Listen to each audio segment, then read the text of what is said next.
Donald Trump launched an attack against the Midas Touch network on his social media platform yesterday. He showed a video that we did. It's an interview with former Attorney General Eric Holder. And then after showing that video where Donald Trump attacked Holder and attacked our interview, Trump went on a posting spree with over 400 posts within a 1 hour period. I'll just show it to you here and I'll speed it up so you can see the quantity of posts he was making. And he made these posts last night around midnight. Probably I'll sue her. I'd like to take some money out of her fat ass pockets. Or what she thinks of him. He is a cruel, criminal, mentally unstable man. You've called women you don't like fat pigs, dogs. Only Rosie O'Donnell. You know what's really crazy?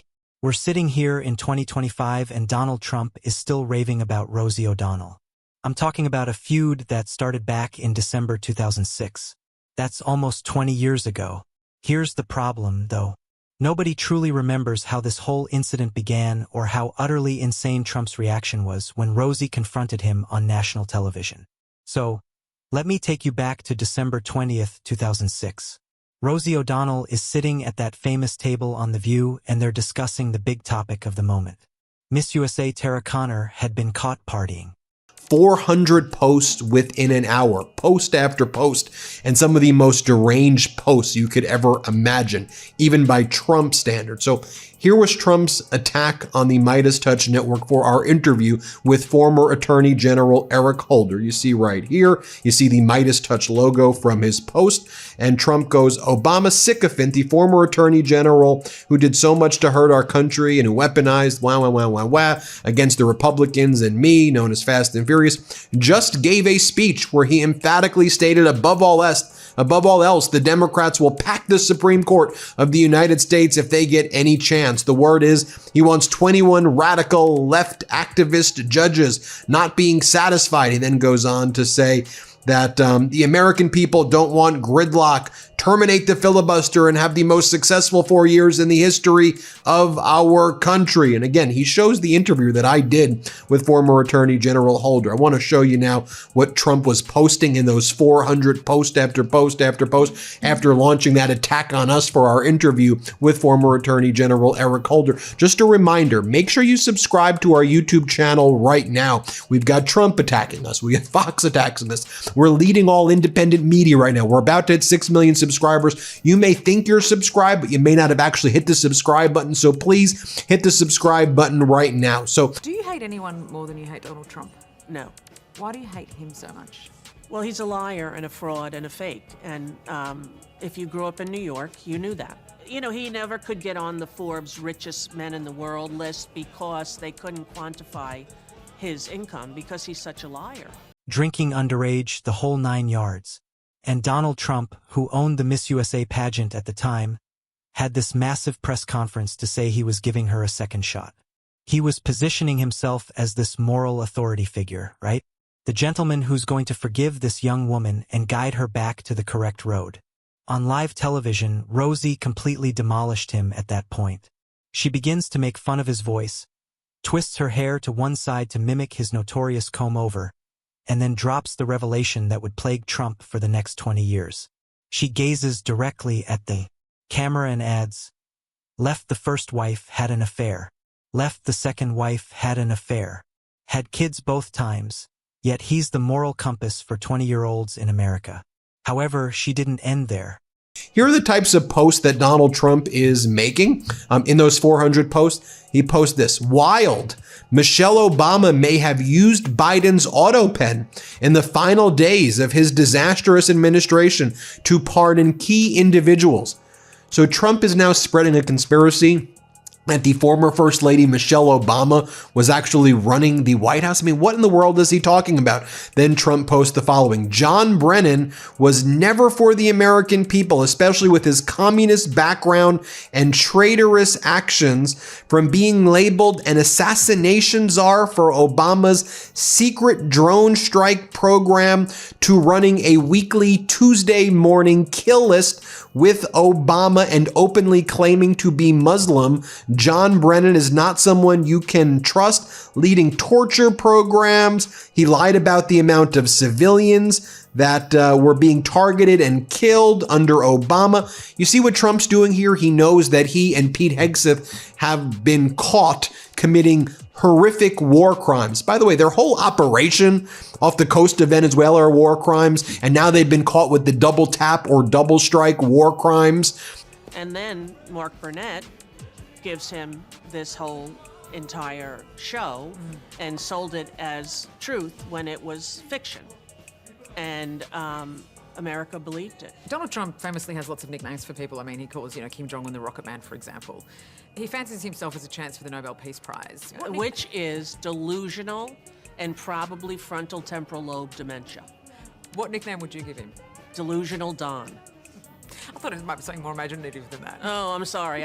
There's so many that people have done that are so good. Listen, I don't really go for trying to nickname someone. I try to shame him for who he is and what he is with facts. And that's what makes him so crazy. He's been threatening for 20 years to sue me. You can't sue someone who tells the truth about you. Rosie called him out for his multiple bankruptcies, said he wasn't actually everyone's self-made entrepreneur. Imagined he was because of The Apprentice, which she labeled a show that sold America a number of falsehoods for more than 10 years. She referred to him as a snake oil peddler on Little House on the Prairie. Then, and this is my favorite part, she thought he'd undoubtedly sue her, but said, "He'll be insolvent by then, so I won't have to worry." The audience was eating it up, and you could tell Rosie knew precisely what she was doing. She was exposing the naked emperor, exposing the hypocrisy of a man who had 2 divorces and several extramarital affairs while positioning himself as America's moral arbiter. Now, if you're enjoying this in-depth analysis of one of the most trivial conflicts in political history, and they don't know what to do, and they are flailing, and finally, you seem to have at least some degree of bipartisan demand for accountability of the Trump regime war crimes with Hegseth as they try to throw the admiral who was put in that position under the bus. Just look at some more of these posts that Trump was posting. I mean, this is quite literally, I don't know, psychotic? I mean, I'm not trying to use that word lightly. He's posting breathing out CO2 essential for plants and life, framed as planetary poison, even consciousness itself, unconscious bias, you can never fully escape. I mean, it's just the ranting and ravings of a lunatic. Then he reposts this. "I'm sick and tired of this fucking pirates," excuse my language. "They invade, rob us blind, impose Sharia bullshit, and milk the taxpayers dry with nonstop fraud after fraud. Meanwhile, there's unlimited cash for these inbred savages, but jack shit for our own veterans sleeping on the streets." You're the one defunding the VA, by the way. You're the one ripping away healthcare from people. But this is what Trump's posting. 400 different posts like this. Then Trump posts the following. "Donald Trump is not a Democrat. He's not even a Republican. He's a movement. The greatest president to ever live," is what he's posting. And then Donald Trump posts an AI video of the president of Venezuela, Maduro, surrendering to Donald Trump. And Trump writes, Well, he is a cruel, criminal, and mentally unstable man. And Duty to Warn was a book that came out when he was first in office. Psychiatrists across the country who don't ever really diagnose people that they don't serve personally came together and made a book, Duty to Warn, to tell the world what a narcissistic, mentally ill person he is. And I think he's the worst thing that ever happened to the United States, and his cruelty knows no bounds. And when he is upset and humiliated and embarrassed, he has no control, and he goes apeshit. don't forget to click the subscribe button. We're covering all the moments mainstream media wants you to forget. Regarding the receipts, they don't want you to see. Here's where it gets completely insane. Trump didn't only fire back with a declaration. Oh no, this dude went on a full-scale media blitz that would make any PR professional cringe. We're talking 20-plus television appearances. Throughout the course of several weeks, he made a call.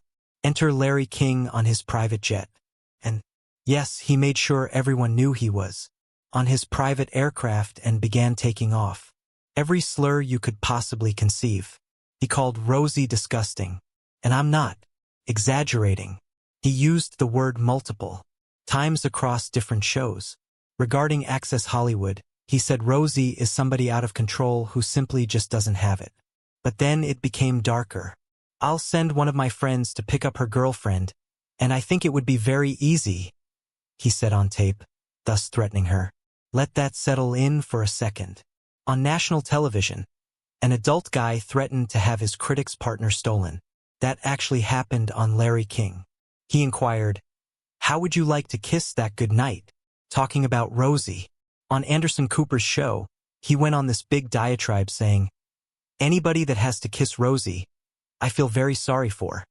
Breaking: Venezuelan president just publicly surrendered to President Trump. Maduro has now turned in state evidence against the Biden administration and is releasing proof that the Biden asked the Venezuelan government to ship Tren de Aragua drug gangs into the U.S. This is obvious AI that Donald Trump, the president of the United States, is posting saying that the president of Venezuela surrendered. This is legitimately insane. This is beyond 25th Amendment territory. This man belongs in a straitjacket right now. Then he continues to make these posts. I mean, look at this one. He goes, fraud, the 2020 election stolen.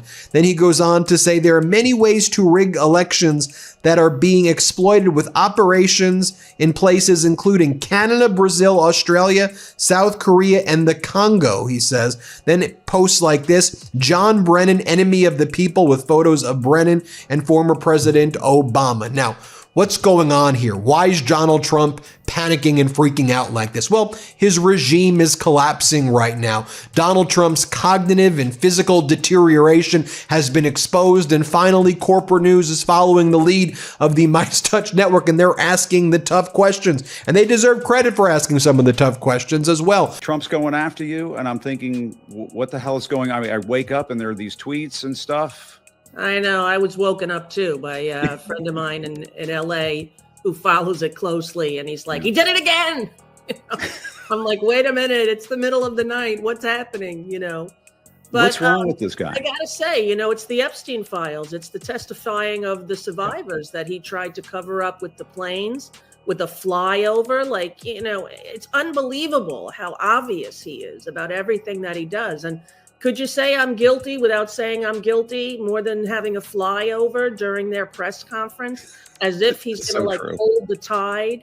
The time is up, and he knows it, and he's like a cornered rat, and he doesn't know where to go or what to do. He continued calling her obese, constantly bringing up her failed magazine, Kept, criticizing her beauty, calling her unattractive, saying she has a bloated, ugly face, comparing her to a clam, and asking, a disgusting thought, isn't it, when you compare Rosie to a clam?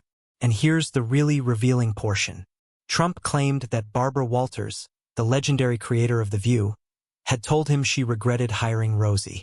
He went on many shows saying Barbara had called him and stated working with Rosie was like living in hell.